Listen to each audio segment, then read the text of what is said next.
Hello and happy Thursday, everyone. This is Mrs. Dobbs. So we have a short mini lesson today. It's an important mini lesson though because we're going to do some big work. We're actually going to celebrate the work we've been doing in our notebooks.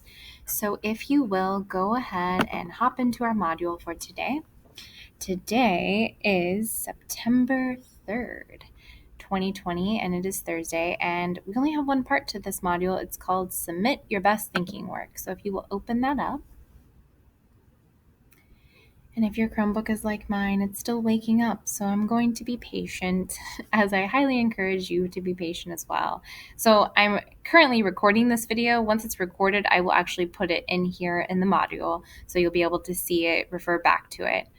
But let's go ahead and look at what we are supposed to be doing for today. So the first thing is I always want to peek at my learning target, my essential question. So I want to be able to say by the end of our time together, I can read for the messages or the theme and hunt for the details that really pop out the themes. And please keep in mind, we're talking about our fiction books. So everybody should be reading a fiction book. We're not focusing on nonfiction right now, okay? Our essential question to ask ourselves: what details give clues to the theme or the message? Okay, and we're going to use these lesson slides to complete today's module. So go ahead and open them up and let's go through this mini lesson together. It might take a few minutes for it to load, and that's okay.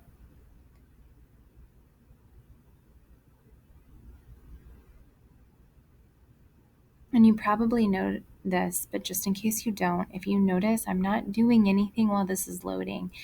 If I just take a breather, I stay nice and still on my Chromebook, it will load faster. If I were to keep trying to reload this or doing other things, that's going to slow my Chromebook down even more, and I don't want that to happen. Okay, so our do nows. We just opened up the module, so we're good there. We need to make sure we have our digital notebook up and we have our book ready. And remember what I said, we need a fiction book, not a nonfiction book, okay? We've read our learning target and EQ. Our quote of the day is think before you speak, read before you think. So today I want to teach you that readers notice and reread for those details that pop out themes. Some details do this more eloquently and vibrantly than others. It's worth it to look out for them and to reread to find them as a way to fully explore how an author has treated a theme or themes.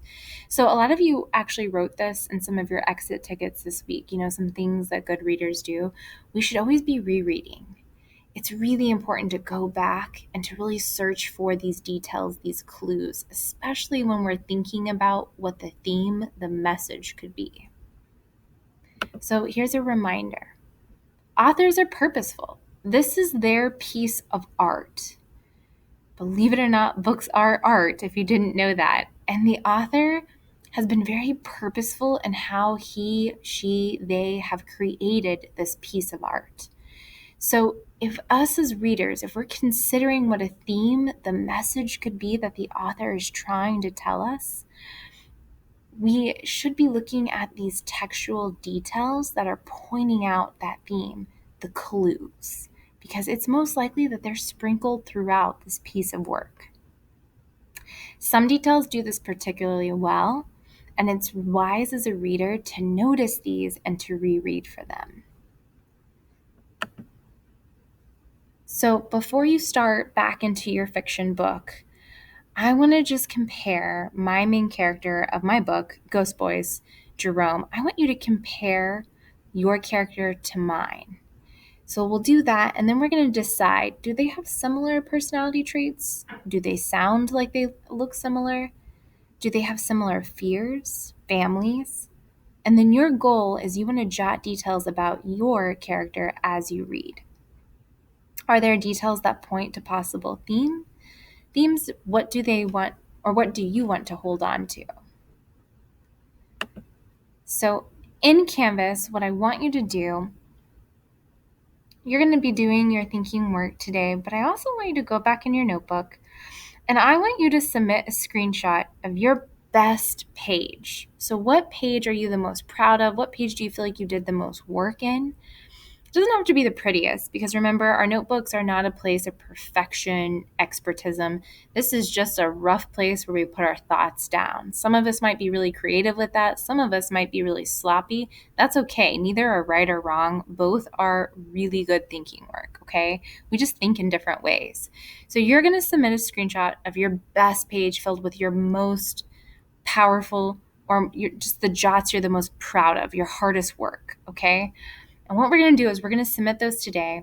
I'm going to look at those today, and the top 5 I'm going to showcase in class tomorrow. I'm also going to give those 5 students extra credit on their lowest formative grade in my class. Okay? If you need help with taking a screenshot, there's a video right here. I also will just kind of walk you through that right now. So I have my notebook open, and this is the page that I want to take a screenshot of. So I'm gonna hit at the same time. I'm gonna hold down my control button and the open windows or the show windows button. So the very front row of keys on my keyboard, in the very center, it's almost like right across the HP, where the HP is on your Chromebook. If you look right below that on the keyboard, there's the show windows, and it looks like a little box and 2 lines next to it. So if I'm where I want to take a screenshot, I want to take a screenshot of this page. I'm going to hit Control and the show windows keys together at the same time. So I just did that, and it just took a screenshot. So now it's in my clipboard. I double clicked it, and it's right there. It's also, if I click on recent, it'll be the very first thing that pops up. It's right there. So what I would do then, let me do this. Well, I don't have this set up yet. I'm doing this after school, guys. I don't have this set up yet, but what you would do is you'll just hit the red submit assignment button right here. And then it's going to let you do a file upload.